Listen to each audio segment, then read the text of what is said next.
नमस्कार, मैं हूं संजीव त्रिवेदी और मेरे साथ सुकेश रंजन। और आज बिहार में राजनीतिक गतिविधियों के लिहाज से बड़ा ही गहमा गहमी भरा दिन रहा है। दिल्ली में लोक जनशक्ति पार्टी की बैठक, बिहार कांग्रेस ने भी अपना संवाद की श्रृंखला शुरू कर दी और साथ ही साथ नीतीश कुमार ने ई रैली से प्रचार यात्रा जो होती है जनता दल यूनाइटेड की, उसकी विधिवत शुरुआत कर दी। जनता दल यूनाइटेड के सबसे बड़े नेता भाषण जब दे रहे थे तो उन्होंने तमाम दूसरी बातों के अलावा कुछ ऐसी बातें भी कही जो उनकी शैली में नहीं आते हैं। तेजस्वी पर हमले और व्यक्तिगत लालू परिवार पे हमले, लेकिन उन्होंने एक लेखा जोखा पेश किया है कि उन्होंने आखिर क्या किया है, क्या करना है और क्यों उन्हें चुना जाना चाहिए। क्या ई रैली और इस तरह के प्रयासों का असर होगा? क्या बिहार में तेजस्वी का जो आज का नारा है नई सोच नया बिहार, उसका असर होगा या फिर कंटिन्यूटी जिसे कहते हैं, निरंतरता, उसके लिए बिहार वोट करेगा? हमारे साथ सुकेश है। सुकेश, सबसे बड़ी बात यह है कि एक नई सोच की बात जिस तरह से तेजस्वी ने किया है, नया बिहार बनाने नीतीश कुमार आए थे 15 साल पहले, नहीं बना और नई सोच चाहिए। और नीतीश जी कहते हैं कि देखिए इनके परिवार में क्या हो गया, दरोगा प्रसाद राय के पौत्री के साथ इन्होंने ऐसा किया और हम उनको सम्मान देंगे। वो नीतियों की बात कर रहे हैं, ये परिवार में हुए तनाव की बात कर रहे हैं। तेजस्वी ने जो नारा दिया है वो पूरा नारा है नई सोच नया बिहार, युवा सरकार अब की बार। वो एक चैलेंजर की भूमिका में दिखना चाहते हैं। कोई है जो उनके प्रचार माध्यम को शेप कर रहा है, प्रचार के तरीके को शेप कर रहा है, पता नहीं कौन है, लेकिन मैं उसमें उसको अगर मैं आइडेंटिफाई कर सकूं और आपके सवाल पे आऊं उसके पहले ये समझना और दर्शकों को भी ये समझना ज़रूरी है कि आखिर क्या करने की कोशिश कर रहे हैं। वो एक चैलेंजर की भूमिका में दिखना चाहते हैं। ये कुछ ऐसे ही है, 2015 रिविजिट करिए, नरेंद्र मोदी चुनाव प्रचार के लिए लैंड करने वाले हैं और उस समय सवाल पूछते थे नीतीश कुमार कि आपको हमारे सवालों का जवाब देना होगा जब आप बिहार आते हैं। तो जो तेजस्वी यादव ने किया, मैं उनका ट्वीट भी आज देख रहा था, ये उस वक्त की बात है जब चर्चा थी कि नीतीश कुमार 12 बजे के आसपास संबोधित करेंगे। तो पहले तो उन्होंने ये लॉन्च किया नई सोच नया बिहार, युवा सरकार अब की बार, और उसके बाद झड़ी लगाई उन्होंने। कुछ समय को छोड़ दीजिए संजीव, जिस सरकार में खुद डिप्टी सीएम थे तेजस्वी यादव, तो सरकार में 15 साल तक कमोबेश नीतीश कुमार रहे हैं। तो वो लिखते हैं, बिहार के युवाओं को नीतीश कुमार की रूढ़िवादी, बासी, उबाऊ और 15 साल की घिसी पिटी नकारात्मक बातें नहीं चाहिए। बिहार के युवा इतिहास के बासी पन्ने नहीं बल्कि सुनहरा वर्तमान और भविष्य चाहते हैं। सीएम बताएं, उन्होंने 15 साल में नौकरी रोजगार क्यों नहीं दिया, उद्योग धंधे क्यों नहीं लगाए। Series of tweets. वो नीतीश कुमार पे नॉन परफॉर्मिंग होने का आरोप लगाते हुए उनसे सवाल पूछ रहे हैं जो उनका अधिकार बनता है, और शायद वो इसके इर्द गिर्द ही रहना चाहते हैं। वो भटकना नहीं चाहते कि मुद्दों पे बात करिए। वो जंगल राज का भी काउंटर कर रहे हैं। जब ये भाषण हो गया तो उसके बाद फिर से प्रेस कॉन्फ्रेंस किया उन्होंने कि हमारे सवालों का जवाब नहीं मिला। जंगल राज तो ठीक है, लेकिन इसी जंगल राज वाले से जो कोर्ट की कभी टिप्पणी थी उसका हवाला देके जंगल राज तो कहते हैं, लेकिन इसी जंगल राज वाले से 2015 में हाथ जोड़कर आप समझौता करने आए थे। ये एक वाजिब सवाल है कि नीतीश कुमार ने लालू यादव से हाथ मिलाया था। वो लालू यादव कन्विक्टेड लालू यादव थे, और लालू यादव अगर परिवार, राष्ट्रीय जनता दल अगर परिवार की पार्टी है तो वो लालू यादव की पार्टी थी। उस पार्टी से जो कन्विक्टेड लालू यादव की पार्टी थी उससे समझौता हुआ था। तो वो लाना चाहते हैं घेर कर नीतीश कुमार को परफॉर्मेंस पे। नीतीश कुमार 15 सालों में उन्होंने क्या किया, उनको लालू यादव का कौन सा काल मिला था। शायद मुझे उम्मीद थी कि ये आने वाले लेटर स्टेज में ये आएगा कि वो दिखाए जाएंगे नीतीश कुमार कि नीतीश कुमार हमारे पास ट्राइड टेस्टेड एक चेहरा है। आपके पास कौन है? तेजस्वी यादव। तो लेकर आइए। तो वही यादव परिवार का एक चेहरा आएगा और उसको डेमोलिश करने की जेडीयू और बीजेपी की तरफ से कोशिश होगी। वो तो खुद चैलेंजर की भूमिका में आ गए हैं। आज ये दिखाता है, अभी कोई कांग्रेस की तरफ से रालोसपा की तरफ से सीएम वो ऑफिशियली अनाउंस हो गया ऐसा नहीं है, लेकिन तेजस्वी यादव ने खुद को लॉन्च कर दिया है कि नीतीश कुमार के सामने मैं हूं। एक युवा चेहरा है और एक नई सोच के साथ है, जो रोजगार की बात कर रहा है, जो उद्योग धंधों की बात कर रहा है, जो उनको बालिका गृहकांड भी याद करा रहा है। तो वो चैलेंजर की भूमिका में खुद आ गए हैं। अब ये बेनिफिशियरी है क्या, पॉलिटिकल बेनिफिशियल है क्या नीतीश कुमार के लिए, ये एक वे करना पड़ेगा कि क्या इस तराजू पे जब दोनों को तौला जाएगा तो बिहार की जनता किस में अपना फेथ दिखाती है। क्या वो तेजस्वी यादव को उसी तरीके से लेने को तैयार है जो तेजस्वी यादव सामने दिख रहे हैं। बहुत अच्छी बात है अगर लड़ाई होती है बिहार में मुद्दों पर, जैसा कि सुकेश कहने की कोशिश कर रहे हैं कि जातीय समीकरणों को छोड़कर, MY को छोड़ करके अब आरजेडी बात कर रही है विकास के मुद्दों की। बहुत अच्छी बात है ये। लेकिन नीतीश जी का जो जवाब था, या यूं कहें कि नीतीश जी ने आज जो फ्रंटल अटैक लॉन्च किया है, वो अटैक तो उनकी शैली के थोड़ा विपरीत नजर आया। इसलिए भी क्योंकि अमूमन वो व्यक्तियों के आसपास अपने भाषण को केंद्रित करें, ऐसा कम दिखता है। यह हकीकत है आज की तारीख में कि ऐश्वर्या राय बिहार में अब केवल लालू परिवार की बहू के तौर पर नहीं, बल्कि एक राजनीतिक फिगर के तौर पर ली जा रही हैं। लोग कहने लगे हैं कि वो महुआ से चुनाव लड़ सकती हैं तेज प्रताप यादव के खिलाफ। आरजेडी ने अपनी तैयारी की है, ऐश्वर्या राय की बहन करिश्मा यादव को ज्वाइन करा लिया है अपनी पार्टी में, और वो भी चुनाव लड़ेंगी और कुछ इस तरह से वो चंद्रिका राय के खिलाफ टक्कर देंगी। कहां देंगी देखना है। लेकिन ये व्यक्तिवादी राजनीति नीतीश जी की शैली नहीं थी। सुकेश, यहां समझना ये बहुत जरूरी है कि आखिर क्यों ऐसा कर रहे हैं नीतीश। इस तरह से भाषण देना, व्यक्तिगत रूप में जाना, लोगों को आश्चर्य हुआ। लोगों को लगा कि वो तो हमेशा एक अपने आप को एक वैसे राजनीतिक के तौर पर पेश किया करते थे जो कि फॉरवर्ड लुकिंग विजन वाला आदमी। क्या वो घबरा रहे हैं? इस बार चैलेंज उनको लग रहा है कि थोड़ा मुश्किल है? नहीं, वो अपने आप को दूसरे एक ऊंचे पेडिस्टल पे रख के राजनीति करने वाले व्यक्ति हैं, जो व्यक्तिगत हमलों से बचते हैं, न करते हैं। उन पे भी जो हमले होते हैं वो कई बार उसका जवाब देने की कोशिश नहीं करते। ये सही में ताज्जुब की बात है कि उन्होंने ऐश्वर्या का नाम लिया जो लालू यादव की बहू थी। उन्होंने चंद्रिका राय जो उनके समधी थे, जो अपने आप में जिनकी आइडेंटिटी है उस क्षेत्र में, दरोगा राय जो सीएम थे उनके बेटे हैं, तो वो शायद कोऑप्ट करना चाह रहे हैं, उस लेगेसी को कोऑप्ट करना चाह रहे हैं कि आप यादव को लालू यादव से का बंधक मत समझिए। यादवों की अपनी एक लेगेसी है। दरोगा राय सीएम थे, उनके बेटे हैं चंद्रिका राय। और शिक्षा की बात करते हैं, एक पढ़ी लिखी लड़की के साथ क्या किया इन्होंने। तो उस गाब में कि हमने तो दरअसल एक शिक्षित लड़की के बारे में कहा था जो उनकी बहू हुआ करती हैं, उनके साथ क्या हुआ? उनके घर में कोई शिक्षित लड़की के साथ उसका सम्मान तो नहीं हुआ। लेकिन हाँ, ये जरूर है कि लोगों को इस बात का आश्चर्य हुआ है कि नीतीश कुमार बोलते बोलते आखिर व्यक्तिगत स्तर पे क्यों उतर गए, और क्या वो उनकी मदद करेगा? क्या ये उनकी शैली है? उनकी शैली तो कतई नहीं है। मुझे लगता है कि जवाब यह आएगा कि दरअसल नीतीश कुमार ने एक पैरेलल खींचकर बताने की कोशिश की कि शिक्षित अगर आप चाहते हैं, लड़कियों का अगर सम्मान चाहते हैं, तो वो घर से शुरू होना चाहिए। समाजवाद भी आपका घर में ही रह जाता है। आपकी शिक्षा की बात और महिलाओं के सम्मान की, लड़कियों के सम्मान की बात घर में ही रह जाती है। तो ये आपने कहा कि क्या घबराए हुए हैं? 15 साल की एंटी इनकम्बेंसी है। 15 साल कम नहीं होते किसी भी सरकार के लिए। जो परफॉर्मिंग सरकारें रही हैं वो भी 15 सालों के बाद ऐसा लगने लगता है कि उनका किला दरक रहा है। लेफ्ट की बात छोड़ दीजिए, जो बहुत उससे आगे की का सफर उन्होंने तय किया था, लेकिन बीजेपी की कई सरकारें रही हैं जो इनविंसिबल लगती थी, सांसें फूलने लगी 15 साल के बाद।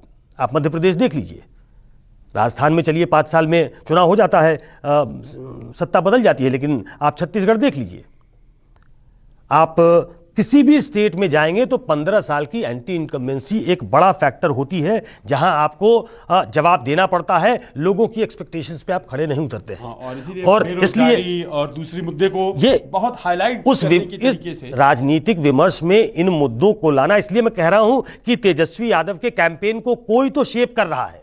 चलिए वो तो जायज अब है, वो लोग बिल्कुल प्रोफेशनल हेल्प ले रहे होंगे। वो प्रोफेशनल हेल्प ले, लेकिन उन मुद्दों पे चुनाव लड़ना, इश्यूज पे लड़ना, नीतीश कुमार के आने के पहले मंच पे आए, भाषण दे, उसके पहले कुछ सवालों को रखना, मुझे लगता है कि इसकी शुरुआत हुई है, ये जारी रहेगी, क्योंकि एक कैंपेन ऐसा डिजाइन किया गया है कि नीतीश कुमार को डॉक में रखिए। और पहली बार नीतीश कुमार गवर्नेंस पे, उन पे सवाल इस तरीके से होंगे, क्योंकि हालिया जो घटनाएं हुई हैं, चाहे वो कोरोना की घटना हो, चाहे वो बाकी बाढ़ की विभीषिका हो, उन सब पे नीतीश कुमार से सवाल पूछा जाएगा और कहीं ना कहीं अलग अलग इलाकों में वो डॉक में दिखाई देंगे, और इसीलिए ये रास्ता अख्तियार किया जा रहा है। जो सुकेश बता रहे हैं, दरअसल उसके पीछे वजह ये है कि एक पूरा जो पर्सनालिटी है नीतीश कुमार का बिहार में, वो विकास पुरुष का रहा, सुशासन बाबू का रहा, और हर बार जब वो सामने आए तो लगा ऐसा कि वही कर सकते हैं विकास बिहार का, और जो विकल्प उपलब्ध है वो तो कर नहीं सकते हैं। तो इस बार जैसा सुकेश बता रहे हैं, एक काउंटर कैंपेन जो चल रहा है, विरोध में खड़ा हो रहा है उन्हीं विकास पुरुष की उस इमेज को डिमोलिश करने के लिए। लेकिन एक और चीज है बिहार की राजनीति में, और इस शब्द का बार बार इस्तेमाल हो रहा है, युवा विकल्प, नई विजन, नया सोच। ये जो युवा वाला फैक्टर है, ये तेजस्वी भी इस्तेमाल कर रहे हैं। और आज जिस तरह से लोक जनशक्ति पार्टी ने ऐलान कर दिया कि 143 सीटों पर हम सोच रहे हैं चुनाव लड़ने के बारे में, और वहां भी यही युवा सोच की बात है, चिराग पासवान चैलेंज कर रहे हैं।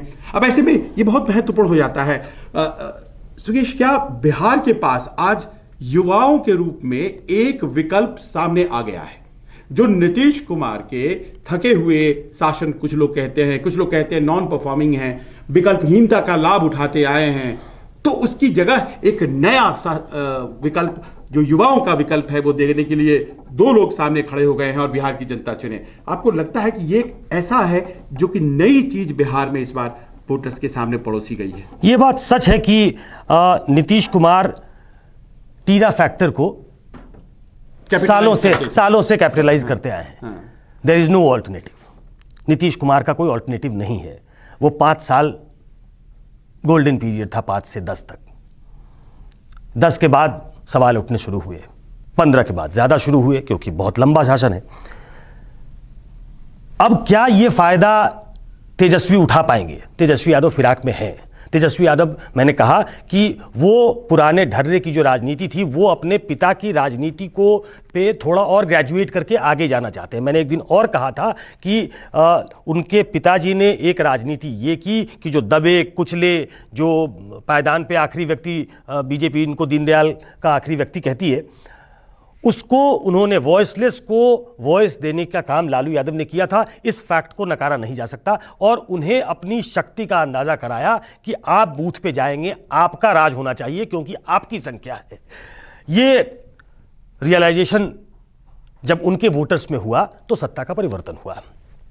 मुझे लगता है कि तेजस्वी यादव को अब यह लग चुका है कि जो कैपिटलाइज करना था इस पे इतने दिनों में हो चुका है, उसको आगे बढ़ाने की जरूरत है। तो अब वो एक विजन देने की कोशिश कर रहे हैं। और चूंकि 15 साल तक दूसरे पार्टी का शासन था जिसमें बीजेपी और जेडीयू मुख्यतः थी, 1-2 साल को छोड़ दिया जाए तो वो उसको कैपिटलाइज करना चाहते हैं। और जो ऐसी चीजें जो लोगों को चुभेंगी, जो बहुत याद कराने की जरूरत नहीं होगी कि भाई इंडस्ट्री क्यों नहीं लगी, शुगर मिल्स क्यों बंद हो गए, अच्छे शिक्षा का इंतजाम यहां क्यों नहीं हो सकता, स्वास्थ्य व्यवस्था इतनी चरमराई हुई क्यों है।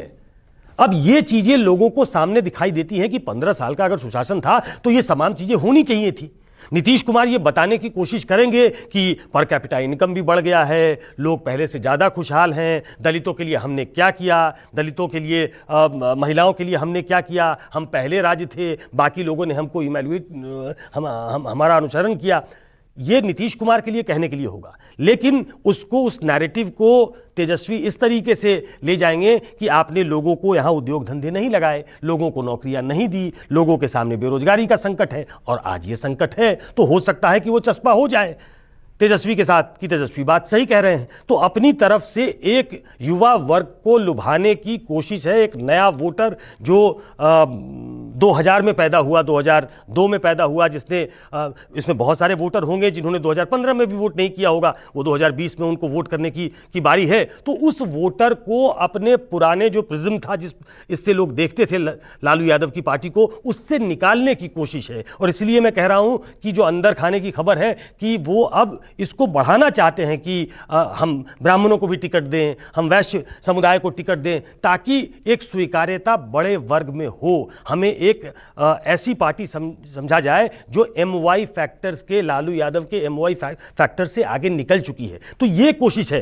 कितना डेंट इसमें चिराग पासवान, आपने कहा कि घोषणा हो चुकी है, ऑफिशियल घोषणा तो नहीं है। ऑफिशियल घोषणा तो मुझे लगता है कि उनके बाहर आकर के कह दिया हम हमारी सूची there is always a chance, क्योंकि विधायक बोले हैं, अभी तक चिराग पासवान बोलते थे, अभी विधायक बोले हैं, तो आपके पास मनूवर करने का एक स्पेस पॉलिटिक्स में छोड़कर रखा जाता है। और रामविलास पासवान और उनके बेटे से उम्मीद की जाती है कि वो, और किसी भी पार्टी से उम्मीद की जाएगी कि आपके विधायकों ने ये कहा, अभी तक कह रहे हैं ना, जेडीयू के तमाम नेता ये कह रहे हैं कि हमारा तो बैगेज ही नहीं है, एलजेपी हमारी एलआई थोड़ी है, हम तो बीजेपी के एलआई हैं, तो ये तो आपका बैगेज है, आप देखो।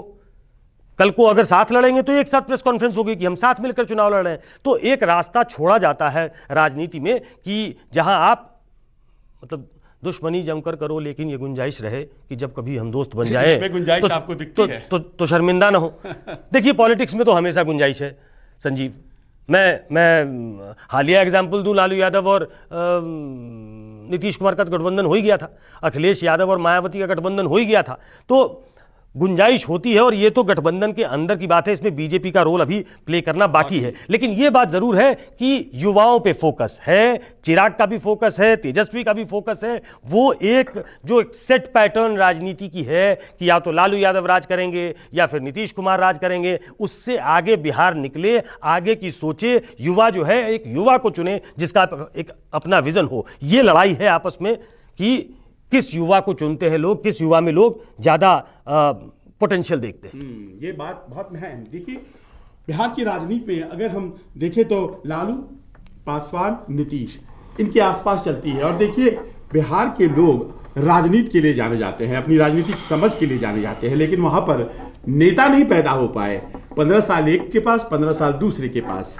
अब जो बात है वो ये भी है कि जैसा सुकेश कह रहे हैं, 15 साल जो आरजेडी की सत्ता थी उनके सहयोगी दलों के साथ, उस वक्त तो कई वोटर पैदा नहीं हुए थे जो अब वोट करने लायक बने हैं। उन्होंने तो देखा नहीं है आरजेडी के उस काल को, तो किस्से कहानियां और नेताओं की जुबान से सुनकर के क्या वो नीतीश कुमार की बात मान लेंगे कि देखो जी वो तो जंगल राज था। अब तो उन्हें डिलीवरी चाहिए और इस वक्त डिलीवरी नहीं मिल रही है। तो जाहिर है अभी के लोगों को तेजस्वी अपील करेंगे। लेकिन तेजस्वी ने एक नई चीज और की है, जितने छोटे दल जो 2019 में उनके साथ थे, इस बार नमस्कार उनको कर दिया है। चाहे वीआईपी की हम बात कर ले तो वो जितना सीट मांग रहे हैं उन्हें कतई देने के लिए तैयार नहीं है वो। दूसरी बात, अगर हम मांझी के तौर पर देखें, उन्हें भी नमस्कार कर दिया और वो इधर चले आए, उन्हें तवज्जो भी नहीं दी। और फिर अब सुनने में आ रहा है कि कुशवाहा के साथ भी खटपट है, बात बन नहीं रही है। तो सुकेश, ऐसे में अगर हम गठबंधन देखें आरजेडी की, तो एक तो युवा सोच वाली बात कह करके वो अपनी राजनीतिक स्थिति को स्पष्ट कर रहे हैं, और दूसरा वो जो राष्ट्रीय दल है, चाहे वो कांग्रेस पार्टी हो या फिर लेफ्ट हो, और लेफ्ट वहां पर 3 है, सीपीआई, सीपीआईएम, सीपीआईएमएल, इनके साथ ही वो गठबंधन कर रहे हैं। जितनी भी तमाम छोटी पार्टियां थी जिनके साथ उन्होंने खुद 2019 में गठबंधन किया था, उसको इस बार उन्होंने छोड़ दिया है। इस रणनीति में क्या है? नहीं, दूध का जला छाछ भी फूक फूक के पीता है, इसी का सहारा ले रहे हैं वो। लालू यादव भी प्ले में थे, तेजस्वी यादव भी थे, बहुत मतलब माइंड जॉसल करने के बाद, बहुत दिमाग लगाने के बाद इस पे पहुंची थी बात की सीटें जो है वो आरएलएसपी भी लड़े और हम भी लड़े, जो विकासशील पार्टी है वीआईपी वो भी लड़े। That couldn't fetch results. तो मुझे लगता है कि रांची से लेकर पटना तक अब ये चर्चा हो गई है और एक कॉन्सेंसस बन गया है कि आप अपने कैंडिडेट्स बताएं, किसे लड़ाएंगे, किस सीट पे कौन सा कैंडिडेट है। अगर वो जिताऊ होगा तो हम उसको पहलवान टिकट बताइए, देंगे। सीट ले जाइए। बिल्कुल, रघुवंश बाबू ये कहा करते थे पहलवान बताइए, और वो एलजेपी के कॉन्टेक्स्ट में कहा करते थे। तो मुझे लगता है कि अब वो इस निष्कर्ष पे पहुंच गए हैं कि अपनी सीटें छोड़ के, आरजेडी एक बड़ी पार्टी थी, वो चाहे तो 243 सीटों पे चुनाव लड़ा सकती है, बहुत साल सत्ता में रही है वो। उसने कॉम्प्रोमाइज़ किया कि गठबंधन को साथ लेकर चलें। और एक चीज़ आपको समझनी पड़ेगी, आरएलएसपी 2015 का जब चुनाव लड़ी थी, जब वो एनडीए के साथ थी, तो उनका बेस वोट जो बिहार, यूपी और इन दोनों प्रदेशों की जो कहानी है कि वो कोयरी वोट जो है वो आरएलएसपी के साथ जाता है, एक दलित वोट जो है वो पासवान के साथ जाता है, तो दलित में ये वोटर जो है वो पासवान के साथ अधिक वो मिलिटेंट कास्ट है, बिल्कुल वो वोट करने के लिए पासवान को आगे आता है, पासवान के अलावा किसी को वोट नहीं करेगा। तो ये जो है ये मिथ कई बार टूटा है। चलिए, तो ये बात है, सियासत में सब कुछ जायज है और उसी रंग में नीतीश आज नजर आए हैं। जाहिर है सबसे अहम लड़ाई अपने करियर का कह सकते हैं इस बार वो लड़ रहे हैं, और नो स्टोन अनटर्न्ड वाली नीति के तहत वो इस तरह की बातें कर रहे हैं। बस हम 11 सितंबर के करीब पहुंच गए हैं और हमें देखना है कि लालू प्रसाद यादव को बेल मिलती है या नहीं मिलती है, और उसके बाद फिर आरजेडी की और महागठबंधन की दशा दिशा क्या होती है। लेकिन उसके पहले ये स्पष्ट हो गया है, आरजेडी नीतियों की बात करेगी और जेडीयू नीतियों के साथ साथ कुछ परिवार में जो उठापटक हुई है फर्स्ट फैमिली आरजेडी की, उस पर भी बात करेगी। आज बस इतना ही। हमें समर्थन करते रहिए और न्यूज़ 24 के यूट्यूब प्लेटफॉर्म पर हमारे और सुकेश के साथ जुड़े रहिए। नमस्कार, मैं हूं मानक गुप्ता। अगर आपको हमारा ये वीडियो पसंद आया हो तो इसे लाइक और शेयर जरूर करें, और हाँ, हमें सब्सक्राइब और फॉलो करना ना भूलें ताकि आप देश और दुनिया की कोई खबर मिस ना करें। तो जुड़े रहिए हमारे साथ और देखते रहिए न्यूज़ 24।